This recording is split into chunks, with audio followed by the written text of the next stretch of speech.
ನಮಸ್ತೆ ವೀಕ್ಷಕರೇ, ಎಲ್ಲರೂ ಹೇಗಿದ್ದೀರಾ? ರಕ್ಷಾ ಸುಚಿರ ಕ್ರಿಯೇಷನ್ಸ್ಗೆ ಸ್ವಾಗತ. ಇವತ್ತಿನ ವಿಡಿಯೋದಲ್ಲಿ ನಿಮ್ಮ ಆಧಾರ್ ಕಾರ್ಡ್ ಅಪ್ಡೇಟ್ ಮಾಡಿಸಿಲ್ಲ ಅಂತಂದರೆ ಜೂನ್ 14ರೊಳಗೆ ಮಾಡಿಸ್ಕೊಳ್ಳಿ. ಜೂನ್ 14ರೊಳಗೆ ಮಾಡಿಸ್ಕೊಳ್ಳೋದ್ರಿಂದ ಏನೇನು ಬೆನಿಫಿಟ್ಸ್ ಅಂತ ತಿಳಿಸ್ಕೊಡ್ತೀನಿ. ವಿಡಿಯೋನ ಸ್ಕಿಪ್ ಮಾಡದೆ ಕೊನೆ ತನಕ ನೋಡಿ. ಗೃಹಲಕ್ಷ್ಮಿ ಹಣ 9 ಮತ್ತು 10ನೇ ಕಂತು ಯಾರಿಗೆ ಬಂದಿಲ್ಲ ಮತ್ತು 11ನೇ ಕಂತಿನ ಹಣದ ಬಗ್ಗೆನೂ ಮಾಹಿತಿನ ತಿಳಿಸ್ಕೊಡ್ತಾ ಇದ್ದೀನಿ.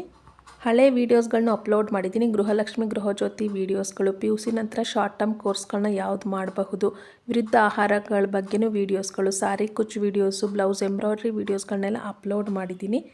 ಎಲ್ಲ ಪ್ಲೇಲಿಸ್ಟಲ್ಲಿರುತ್ತೆ, ಹೋಗಿ ಚೆಕ್ ಮಾಡಿ. ಬನ್ನಿ ಹಾಗಾದರೆ ವಿಡಿಯೋ ಸ್ಟಾರ್ಟ್ ಮಾಡೋಣ. ನಿಮ್ಮ ಆಧಾರ್ ಕಾರ್ಡ್ ಅಪ್ಡೇಟ್ ಮಾಡಿಸಿ 10 ವರ್ಷ ಆಗಿದ್ದರೆ ನೀವು ಅಪ್ಡೇಟ್ ಮಾಡಿಸ್ಕೊಳ್ಬೇಕಾಗುತ್ತೆ. ನೀವು ಆಧಾರ್ ಅಪ್ಡೇಟ್ ಮಾಡಿಸಿಲ್ಲ ಅಂತಂದರೆ ನಿಮಗೆ ಅನ್ನಭಾಗ್ಯ ಹಣ, ಗೃಹಲಕ್ಷ್ಮಿ ಹಣ ಯಾವುದೂ ಬರೋದಿಲ್ಲ, ನಿಮ್ಮ ಖಾತೆಗೆ ಹಣ ಜಮಾ ಆಗೋದಿಲ್ಲ.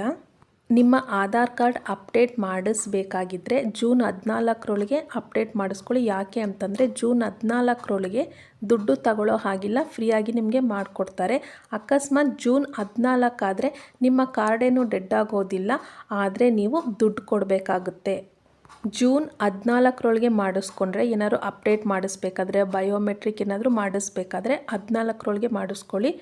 ಆವಾಗ ಮಾಡಿಸ್ಕೊಂಡ್ರೆ ನೀವು ದುಡ್ಡು ಕೊಡಬೇಕಾಗಿಲ್ಲ.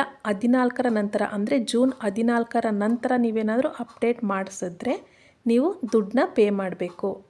ಅರ್ಥ ಆಗಿದೆ ಅಂದ್ಕೊಳ್ತೀನಿ. ಜೂನ್ 14ರೊಳಗೆ ಮಾಡಿಸ್ಕೊಂಡ್ರೆ ದುಡ್ಡು ಪೇ ಮಾಡೋ ಅವಶ್ಯಕತೆ ಇಲ್ಲ. ಆಮೇಲೆ ನೀವೇನಾದರೂ ಅಪ್ಡೇಟ್ ಮಾಡಿಸ್ಕೊಳ್ತೀವಿ ಅಂತ ಅಂದರೆ ದುಡ್ಡು ಪೇ ಮಾಡಬೇಕಾಗುತ್ತೆ. ನೀವು ಆಧಾರ್ ಕಾರ್ಡ್ ಅಪ್ಡೇಟ್ ಮಾಡಿಸ್ಬೇಕಾದ್ರೆ ನಿಮ್ಮ ಅಡ್ರೆಸ್ ಏನಾದರೂ ಚೇಂಜ್ ಮಾಡಬೇಕು, ಇನ್ಯಾವುದಾದ್ರು ಚೇಂಜಸ್ ಮಾಡಬೇಕು ಅಂತ ಅಂದರೆ ಯಾವ ದಾಖಲೆಗಳನ್ನ ಕೊಡಬಹುದು ಅಂತ ಅಂದರೆ ಕರೆಂಟ್ ಬಿಲ್ ಕೊಡಬಹುದು, ರೇಷನ್ ಕಾರ್ಡು ಮತ್ತು ಬ್ಯಾಂಕ್ ಪಾಸ್ಬುಕ್ಕು. ಇದನ್ನು ತಗೊಂಡೋಗಿ ಈ ದಾಖಲೆಗಳನ್ನ ತೋರಿಸಿದ್ರೆ ನಿಮಗೆ ಚೇಂಜ್ ಮಾಡಿಕೊಡ್ತಾರೆ. ಮತ್ತು ಯಾರಿಗೆಲ್ಲ 9 ಮತ್ತು 10ನೇ ಕಂತಿನ ಹಣ ಬಂದಿಲ್ಲ ಅವ್ರು ಯೋಚನೆ ಮಾಡೋ ಅವಶ್ಯಕತೆ ಇಲ್ಲ. ನಿಮಗೆ 9, 10, 11 3 ಕಂತಿನ ಹಣ 6,000 ರೂಪಾಯಿ ಒಟ್ಟಿಗೆ ಬರೋ ಪಾಸಿಬಿಲಿಟೀಸ್ ಉಂಟು. ಒಟ್ಟಿಗೆ ಬರುತ್ತೆ, ಚಿಂತೆ ಮಾಡಬೇಡಿ. ಅಂದರೆ ನಿಮಗೆ 9, 10, 11 ಕಂತಿನ 3 ಕಂತಿನ ಹಣ 6,000 ರೂಪಾಯಿ ಒಟ್ಟಿಗೆ ನಿಮ್ಮ ಖಾತೆಗೆ ಜಮಾ ಆಗುತ್ತೆ. ಮತ್ತು ಗೃಹಲಕ್ಷ್ಮಿ 11ನೇ ಕಂತಿನ ಹಣ ಈ ತಿಂಗಳೊಳಗೆ ಬಿಡುಗಡೆ ಆಗಬೇಕಾಗಿತ್ತು, ಆಗುತ್ತೆ ಅನ್ನೋ ಮಾಹಿತಿ ಇದೆ. ಅದು ಬಂದ ತಕ್ಷಣ ನಿಮಗೆ ವೀಡಿಯೋಸ್ಗಳನ್ನ ಅಪ್ಲೋಡ್ ಮಾಡ್ತೀನಿ, ಯಾವ್ಯಾವ ಜಿಲ್ಲೆಗೆ ಫಸ್ಟು ಬಿಡುಗಡೆ ಆಗುತ್ತೆ ಅನ್ನೋದನ್ನು. ಅದಕ್ಕಾಗಿ ಯಾರೆಲ್ಲ ಸಬ್ಸ್ಕ್ರೈಬ್ ಆಗದೆ ನೋಡ್ತಿದ್ದೀರೋ ಅವರು ಪ್ಲೀಸ್ ಸಬ್ಸ್ಕ್ರೈಬ್ ಮಾಡ್ಕೊಳ್ಳಿ. ಸಬ್ಸ್ಕ್ರೈಬ್ ಆದಮೇಲೆ ಪಕ್ಕದಲ್ಲಿರೋ ಬೆಲ್ ಬಟನ್ನ ಒತ್ತಿ ಆಲ್ ಅನ್ನೋ ಆಪ್ಷನ್ನ ಕ್ಲಿಕ್ ಮಾಡಿ. ಆಗ ನಾನು ಹಾಕೋ ವಿಡಿಯೋ ಯಾವುದು ನಿಮಗೆ ಮಿಸ್ ಆಗೋದಿಲ್ಲ, ನೋಟಿಫಿಕೇಷನ್ ಬರುತ್ತೆ. ಯಾರು ಸಬ್ಸ್ಕ್ರೈಬ್ ಮಾಡಿಕೊಂಡು ನನ್ನ ಚಾನಲ್ನ ಸಪೋರ್ಟ್ ಮಾಡ್ತಿದ್ದೀರೋ ಅವ್ರಿಗೆ ತುಂಬು ಹೃದಯದ ಧನ್ಯವಾದಗಳು.